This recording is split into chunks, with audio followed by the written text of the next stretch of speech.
हम करेंगे हर मजलूम की हिमायत। अस्सलाम वालेकुम, मैं हूँ हुरैन फातिमा और आप देख रहे हैं हिमायती न्यूज HD चैनल। नजर डालते हैं आज की अहम खबरों पर। रोजनामा हिमायती न्यूज खसूसी रिपोर्ट। फहीम अहमद अराई भैंस कॉलोनी इस्लाम टाउन में गुटखा मावा का मकरू धंधा बेखौफी से जारी। भैंस कॉलोनी इस्लाम टाउन में गुटखा मावा की खुले आम तैयारी और फरोख्त जारी है, जिसकी पुष्टपनाही मुबैना तौर पर मलिक शाहरुख कर रहा है।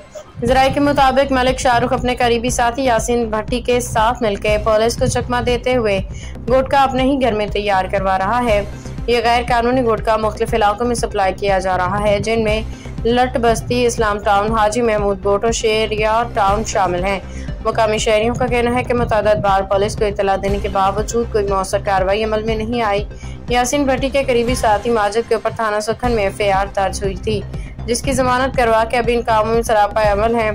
इलाका मकीनों ने बताया कि इन माफिया से हम परेशान हैं, जाएं तो कहाँ जाएं, जिनके आगे पुलिस बेबस हो तो हम क्या कर सकते हैं। जराये का मजीद कहना है कि मलिक शाहरुख और यासीन भट्टी इस गैर कानूनी कारोबार के पीछे कई और गैर कानूनी सरगर्मियों में भी मुलविस हैं, जिन्हें जल्द रोजनामा हिमायती न्यूज मंजर आम पे लाएगा।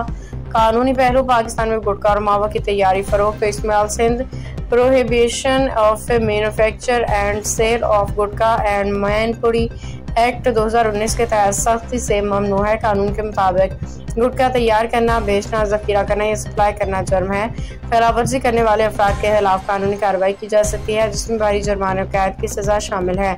अवामी हलकों ने मुतालबा किया कि कानून नाफिज करने वाले इदारे फौरी एक्शन लेते हुए मलिक शाहरुख, यासीन भट्टी उनके नेटवर्क के खिलाफ सख्त कार्रवाई करें, ताकि इलाके को जहर आलूद कारोबार से निजात दिलाई जा सके।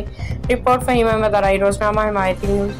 बाखबर रहिए हर जगह हर वक्त, जानिए मुल्की और गैर मुल्की हालात और वाकयात यकीन के साथ।